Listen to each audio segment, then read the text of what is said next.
या कि कुंभ में इतने लोग नहा रहे हैं तो सबको जो है स्वर्ग ही मिल जाएगा, बैकुंठ फुल हो जाएगा, नरक जो है खाली हो जाएगा। और एक बयान और है, हिंदुत्व पे वो कड़े बयान देते हैं ना यहाँ पर कोई नरक में जाने वाला है, क्योंकि काशी को उन्होंने स्वर्ग बना दिया है। अयोध्या नगरी अपने ही देश में हिंदू कोड का सारा क्यों लेना पड़ता है अपने ही मंदिर के लिए? ये हमारे हिंदू भीड़ को आप दिखाइए, 80 घाट पे मौजूद है यहाँ पे, और हमारे साथ तिवारी जी हैं और पांडे जी हैं। तो ब्राह्मणों से बेहतर महाशिवरात्रि के विषय में कौन ही बता सकता है, तो इन्हीं लोगों से हम जानते हैं। कुछ महाशिवरात्रि के बारे में बताइए, काशी की महाशिवरात्रि के बारे में बताइए। बाबा विश्वनाथ के साथ पार्वती माता जब रहती थी तो उनको बड़ा दुख होता था हिमालय पर रहते हुए, तो उनकी इच्छा हुई कि हम यहाँ से कहीं और जाना चाहते हैं। बाबा ने अपना ये स्थान चुना, उनको ये धरती चुनी, और विश्वकर्मा जी की कृपा से ये काशी में उनका निवास हुआ।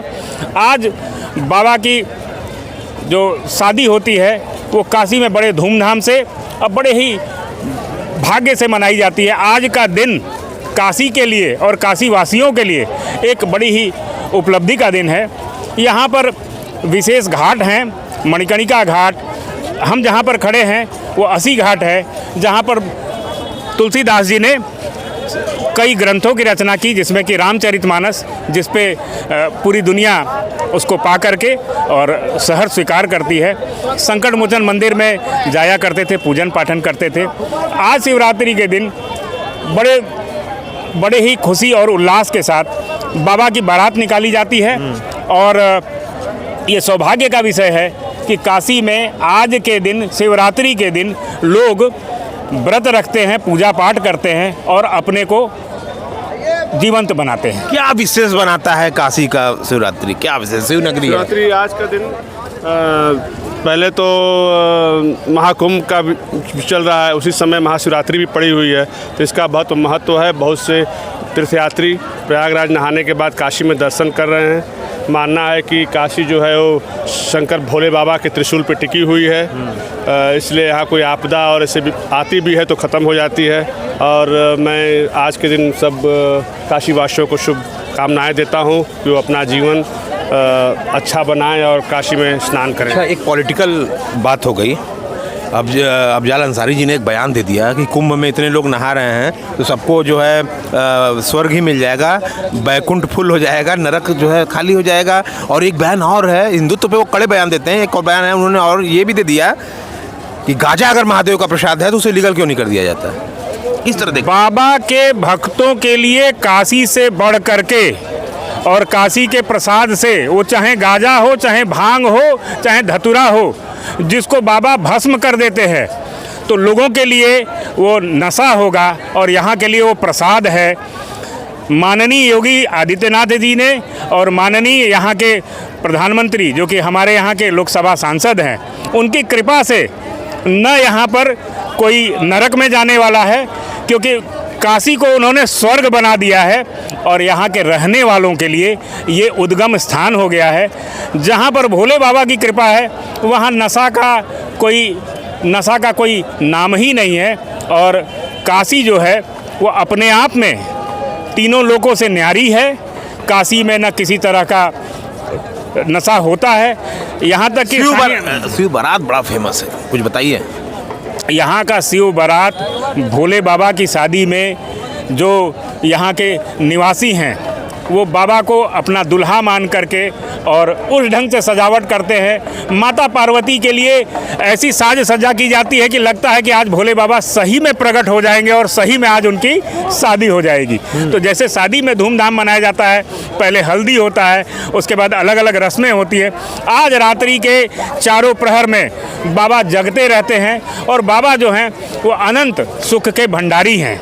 तो बाबा का जो स्नान है या बाबा का जो शादी का मुहूर्त रहता है वो ज़बरदस्त होता है। अच्छा, एक बात कहा जाता है काशी का कोतवाल, उसके बारे में कुछ बताइए हमारे दर्शकों को। काशी कोतवाल बाबा काशी में रहने वाले सभी लोगों के रक्षक हैं और काशी की रक्षा के लिए, काशी में जीवित रहने के लिए आपको बाबा कोतवाल से ही आज्ञा लेनी पड़ेगी यहाँ पे निवास करने के लिए।